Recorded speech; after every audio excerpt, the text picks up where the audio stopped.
মাৰ্ঘেৰিটাৰ লেখাপানীৰ এটি 7 বছৰীয়া শিশু শিশুটিয়ে স্কুলীয়া ছাত্ৰ ছাত্ৰীৰ পঢ়াৰ ক্ষেত্ৰত উপকৃত হ'ব পৰাকৈ এটি মোবাইল এপ তৈয়াৰ কৰিছে knowledge before their exams like English exam like riddles and dogs for them for a practice like test for them it is this app অসাধাৰণ প্ৰতিভা সম্পন্ন এই শিশুটি মাৰ্ঘেৰিটাৰ মহকুমাৰ লেখাপানী সেনা ছাউনীৰ সেনা বিষয়া কৰ্নেল সন্দীপ কৌশল আৰু ডক্টৰ দীপিকা কৌশলৰ সুযোগ্য সন্তান বিৰাজ কৌশল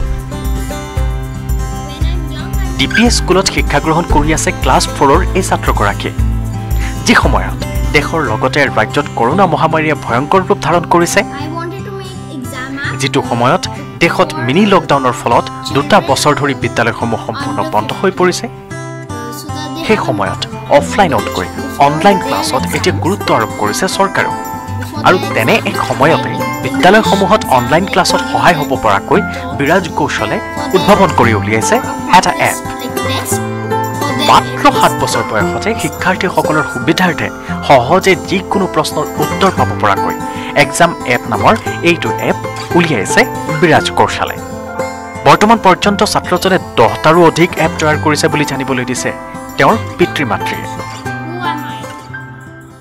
इसके चलते इसको हमने इंट्रोड्यूस कराया रोबोजीनियस एकेडमी जो गुड़गांव में है जिसमें इसने अपना कोर्स प्रारंभ किया आज से 4 साल पहले और आज ये प्रोफेशनल ऐप डेवलपमेंट कोर्स कर रहा है और जिसमें इसने अपने तकरीबन 10 ऐप्स अपने बनाए हैं और एक अभी जो मेन ऐप इसने बनाया है वो बच्चों को ध्यान में रखते हुए बनाया है जो इसके साथ के स्टूडेंट्स हैं जिनको वो बहुत बड़ा मदद देगा जिसमें उस ऐप में एनिमल से रिलेटेड ग्रामर से रिलेटेड क्वेश्चंस और रिडल्स और पजल्स हैं और ये सारे के सारे मल्टीपल चॉइस उसमें होता है और ये इसने बेटे ने पिछले महीने में विराज ने डेवलप किया है इसमें इसकी मेंटोर जो इसकी रोबोजीनियस की टीचर हैं इंस्ट्रक्टर हैं और इसको थ्रू आउट उन्होंने गाइड किया है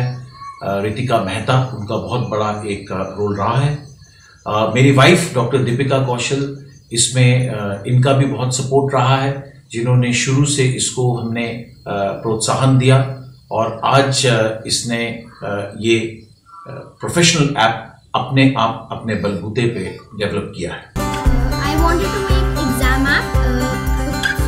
অতি শীঘ্ৰে ছাত্ৰজনৰ এই এপসমূহ গুগল প্লে ষ্ট'ৰ আৰু এপল এপত ছাত্ৰ ছাত্ৰীসকলৰ বাবে উপলব্ধ হ'ব bureau report news 18 Assam north east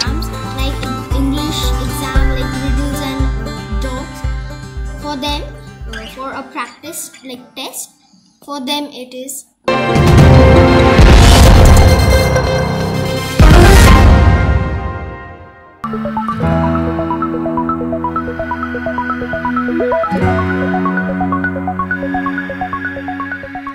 উত্তৰ অসমবাসীৰ বাবে এক আশাৰ বতৰা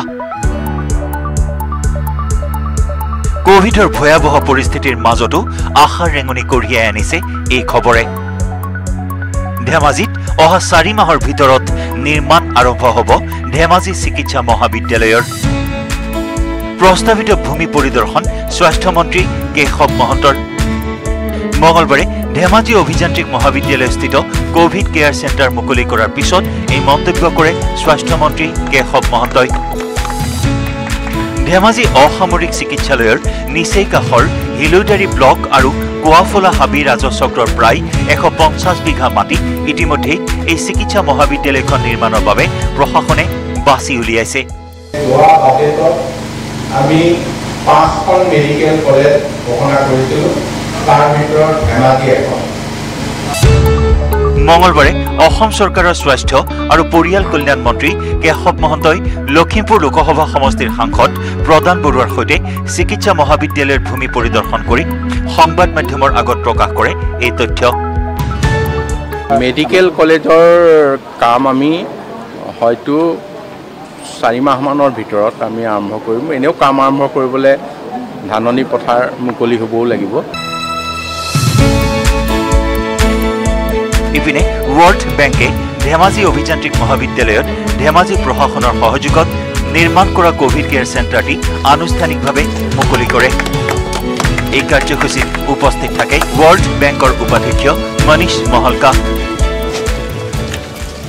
আমি ৱৰ্ল্ড বেংকৰ যথেষ্টখিনি সাহায্য মানে অনুদানত আমি এই কোভিড কেয়াৰ চেণ্টাৰৰ যিখিনি সামগ্ৰী প্ৰয়োজনীয় সকলোখিনি আমি পাইছোঁ। ইয়াৰ বাদেও আশাকৰ্মীসকলক তেখেতসকলে ট্ৰেইনিং দিছে আৰু যাৱতীয় যিখিনি সামগ্ৰী লৈ তেখেত ৰোগীৰ ওচৰলৈ যাব লাগে তাৰ কাৰণে এটা টফলা দিছে। তেখেতৰ সকলৰ এজন ছিনিয়ৰ ভাইচ প্ৰেছিডেণ্ট আমাৰ লগত আছে। তেখেত আহিছে ৱৰ্ল্ড বেংকৰ ৱাশ্বিংটন DC পৰা। গতিকে এই গোটেই কথাটোত তেখেতসকলে কোভিড যুঁজখনত জড়িত হৈছে। গতিকে মই তেখেতৰ জৰিয়তে সকলোকে চৰকাৰৰ তৰফৰ পৰা ধন্যবাদ জ্ঞাপন কৰিছোঁ। উল্লেখযোগ্য যে স্বাস্থ্যমন্ত্ৰীগৰাকীৰ এই ঘোষণাৰ পিছত স্বাভাৱিকতেই আনন্দৰ লহৰ উঠিছে ধেমাজিত। এই চিকিৎসা মহাবিদ্যালয়খন সম্পূৰ্ণ হ'লে উত্তৰ অসমৰ স্বাস্থ্য সেৱাৰ ক্ষেত্ৰত অগ্ৰণী ভূমিকা গ্ৰহণ কৰিব।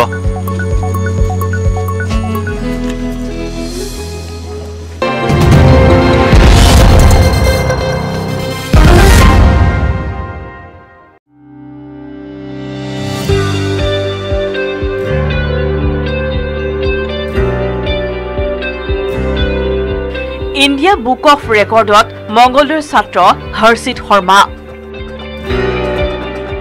মাটিৰ চক পেন্সিল ব্যৱহাৰ কৰি নিৰ্মাণ কৰিছে টেবুল চেয়াৰ।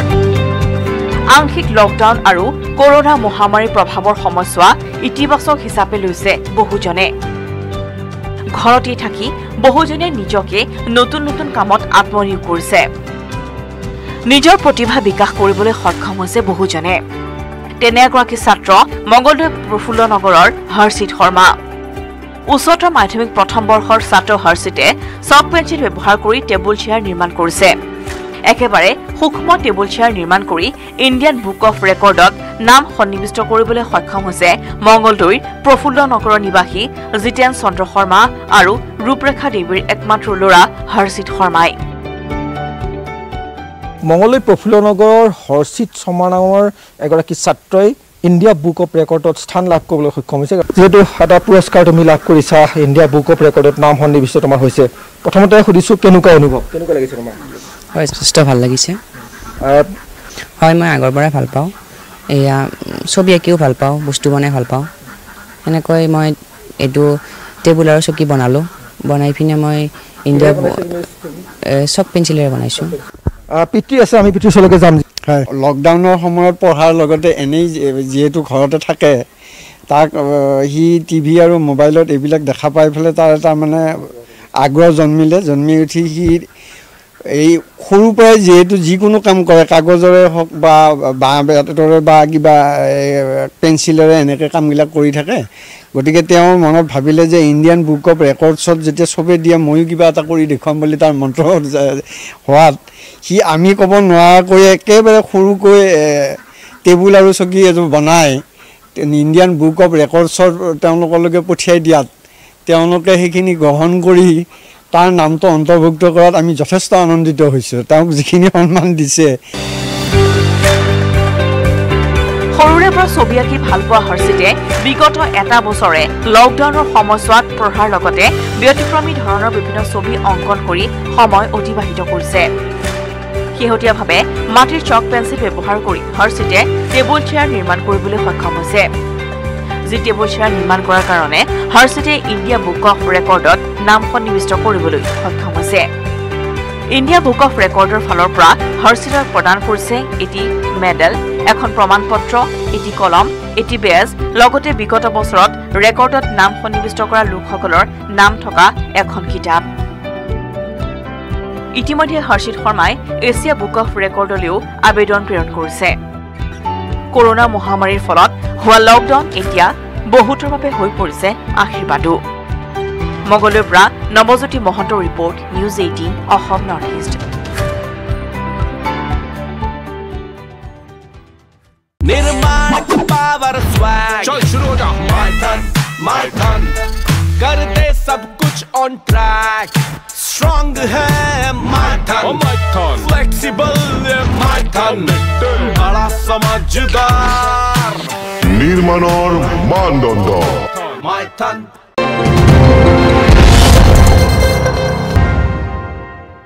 নাগালেণ্ডৰ তুলি মহকুমাৰ কাংচাং ভিলেজত মই বৰ্তমান উপস্থিত আছোঁ আৰু এইসমূহ যি সামগ্ৰী দেখিছে এই সামগ্ৰীসমূহ অসমৰ লগতে বিভিন্ন ৰাজ্যলৈ ইয়াৰ পৰা ৰপ্তানি হয়।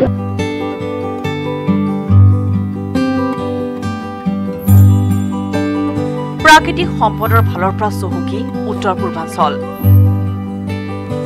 অসমৰ লগতে চুবুৰীয়া নগা ৰাজ্য বাঁহৰ বাবে বিখ্যাত। এই বাঁহৰ পৰা বহু সামগ্ৰী নিৰ্মাণ হৈ আহিছে।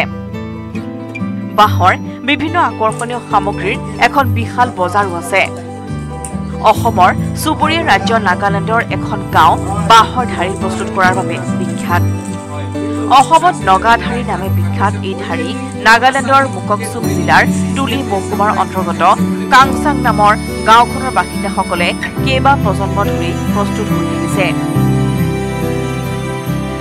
এই নগাধাৰী কাংচাং গাঁওবাসীয়ে সমীপৰ শিৱসাগৰ জিলাৰ আমগুৰি গেলেকী যোৰহাটৰ লগতে গুৱাহাটীকে ধৰি উত্তৰ পূৰ্বাঞ্চলৰ বিভিন্ন প্ৰান্তলৈ প্ৰেৰণ কৰি অৰ্থ উপাৰ্জন কৰিবলৈ সক্ষম হৈছে।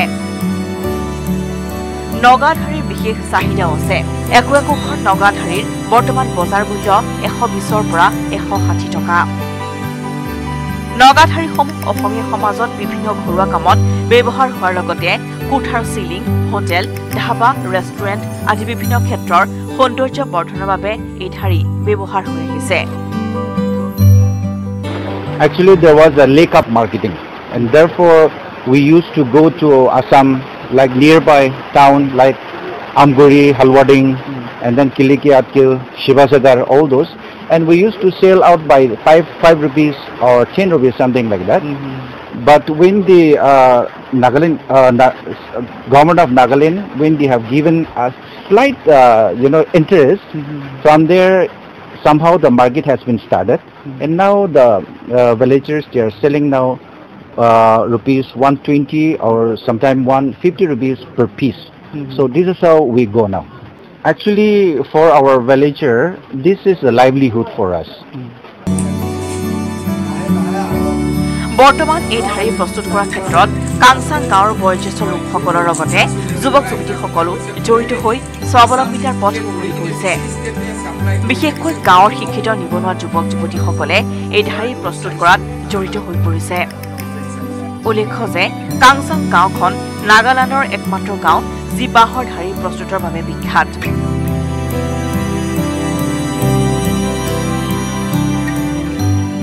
Jyotiprasad Gogoi report, news 18 Assam north east.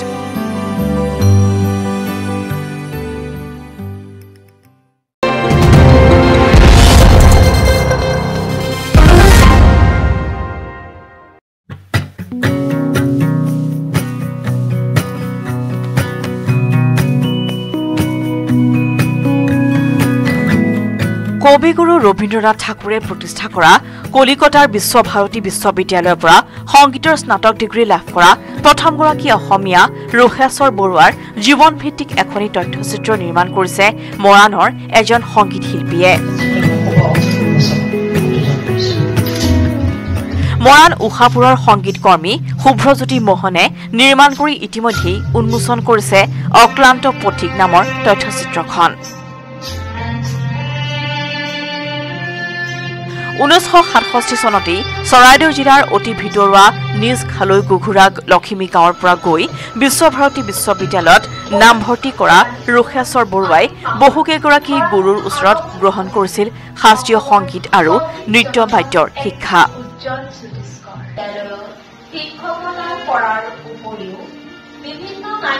শান্তি নিকেতনৰ পৰা সংগীতৰ শিক্ষা গ্ৰহণ কৰি 1972 চনত অসমলৈ ঘূৰি অহা ৰোহেশ্বৰ বৰুৱাই নিজৰ জন্মস্থান চৰাইদেউৰ লগতে উজনি অসমৰ বিভিন্ন স্থানত শাস্ত্ৰীয় সংগীতৰ প্ৰচাৰ আৰু প্ৰসাৰৰ বাবে কাম কৰিছিল। বিশ্বকবি ৰবীন্দ্ৰনাথ ঠাকুৰৰ শান্তি নিকেতন অভিমুখে বৰৱাদনী যাত্ৰা কৰিলে সত্যম শিৱম বিদ্যামৰ অনুসন্ধানত। শুভ্ৰজ্যোতি মোহনৰ ৰং এণ্ড ৰিদম নামৰ ষ্টুডিঅ'ত আজি এটা খুব ভাল কাম সম্পন্ন হ'ল। সেয়া হৈছে মানে পশ্চিমবংগৰ বিশ্বভাৰতী বিশ্ববিদ্যালয়ৰ পৰা বিশেষকৈ শান্তি নিকেতনৰ পৰা প্ৰথমজন অসমীয়া সংগীত স্নাতক হৈ ওলাই অহা ৰখেশ্বৰ বৰুৱা দেৱৰ জীৱনভিত্তিক এখন তথ্যচিত্ৰ আজি ইয়াত উন্মোচিত হ'ল। ডিব্ৰুগড় জিলাৰ নামৰূপ নাহৰকটীয়া অঞ্চলত কেইবাখনো সংগীত বিদ্যালয় মহাবিদ্যালয় স্থাপন কৰি উজনি অসমত সংগীত শিক্ষাৰ এক পৰিৱেশ সৃষ্টি কৰাত সফল হৈছিল ৰখেশ্বৰ বৰুৱা। সংগীতৰ সম্পৰ্কত কেইবাখনো মূল্যৱান গ্ৰন্থও লিখিছিল বৰুৱাই। 2005 বৰ্ষত মৃত্যুবৰণ কৰা ৰখেশ্বৰ বৰুৱাৰ ওচৰত শিক্ষা গ্ৰহণ কৰা বহু শিক্ষাৰ্থী এতিয়া অসমৰ লগতে দেশ বিদেশতো প্ৰতিষ্ঠিত। আমাৰ শ্ৰদ্ধা গুৰু মোৰ ৰখ বৰুৱা ছাৰৰ মৃত্যুতিথি, ষষ্ঠদশ বাৰ্ষিক মৃত্যুতিথি। আজি এই মৃত্যুতিথিত মই এখনি অক্লান্ত পথিক নামেৰে এখনি তথ্যচিত্ৰ প্ৰস্তুত কৰিছিলোঁ। যোৱা 2 বছৰ আগৰ পৰা মোৰ এইটো চিন্তা আছিলে। তাৰ আগতে মই তেখেতৰ বিষয়ে এখন আলোচনী লিখিছিলোঁ, যি নেকি বহুতো প্ৰতিষ্ঠিত শিল্পীৰ গুৰু আছিল। লগতে তেখেতৰ বহুতো ছাত্ৰই অনাতাঁৰ শিল্পী তথা চৰকাৰৰ মেধা বৃত্তিধাৰী আছিল। আৰু তেখেত আছিল শান্তি নিকেতনৰ কবিগুৰু ৰবীন্দ্ৰনাথ ঠাকুৰে প্ৰতিষ্ঠা কৰা বিশ্বভাৰতী বিশ্ববিদ্যালয়, যাক আমি জানো শান্তি নিকেতন বুলি জানো। তাৰ পৰা প্ৰথম সংগীত স্নাতক ডিগ্ৰীধাৰী অসমীয়া আছিলে। এইজন মহান শিল্পী শাস্ত্ৰীয় সংগীতৰ সাধক ৰখেশ্বৰ বৰুৱাৰ জীৱন সংগ্ৰামৰ ওপৰত তথ্যচিত্ৰ অক্লান্ত পথিক নিৰ্মাণ কৰিছে শুভ্ৰজ্যোতি মোহনে।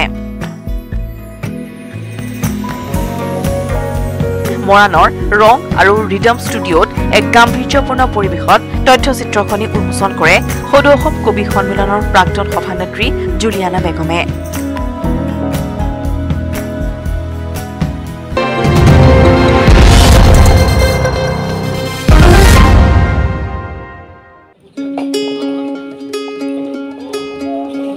বিজেপি কৰ্মীৰ প্ৰশংসনীয় পদক্ষেপ।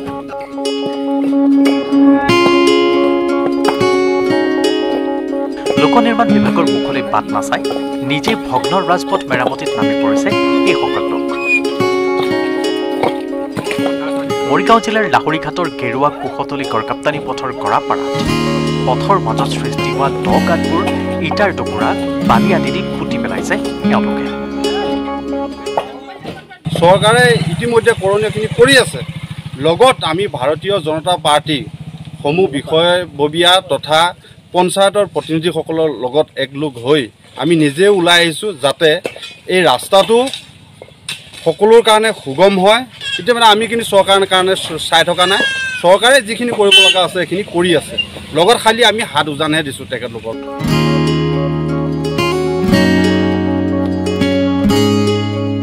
এইখিনিতে উল্লেখ কৰিব পাৰি, এই পথছোৱা দীৰ্ঘদিন ধৰি মেৰামতিৰ অভাৱত ৰৈ যোৱা ভগ্ন পথছোৱাই পথচাৰীৰ যাতায়াতৰ ক্ষেত্ৰত সমস্যাৰ সৃষ্টি কৰিছিল। সেয়েহে আজি কুলতলী বন্দল বিজেপি সভাপতি জিলুৰাম পাটৰৰ নেতৃত্বত পথ মেৰামতিৰ বাবে ওলাই আহিল স্থানীয় বিজেপি কৰ্মীসকল আৰু পথৰ ওপৰত থকা গাঁত খাল পুতি পথছোৱা যাতায়াতৰ উপযোগী কৰি তোলে। আৰু ইয়াৰ পাছতে সমগ্ৰ ৰাইজৰো প্ৰশংসা বুটলিবলৈ সক্ষম হয় এইসকল বিজেপি কৰ্মীয়ে। কুলতলী মণ্ডলৰ সভাপতি শ্ৰী জিলুৰাম পাটৰ পথচৰা যিটো যাতায়াতৰ মানে অসুবিধা হৈ আছিলে, গাঁত হৈ আছিলে, সেই গাঁতটো পূৰ্ণাংগ পুৰ কৰি পেলাই আজি যাতায়াতটো পূৰ্ণাংগ চলিবৰ কাৰণে সুবিধা কৰি দিছে ভাৰতীয় জনতা পাৰ্টীৰ নেতৃত্ব শ্ৰী জিলুৰাম পাটক সদৌ গৰাপা 123 নং বুথৰ কৰ্মকৰ্তা আৰু সকলো ৰাইজে আজি শলাগ লৈছে। তেখেতলৈ বহুত বহুত ধন্যবাদ। মৰিগাঁৱৰ পৰা পৱনজ্যোতি ডেকা, নিউজ 18 অসম নৰ্থ ইষ্ট। निर्माण का पावर स्वैग चल शुरू हो जा my ton कर दे सब कुछ ऑन ट्रैक स्ट्रॉन्ग है my ton flexible my ton बड़ा समझदार निर्माणर मानदंड my ton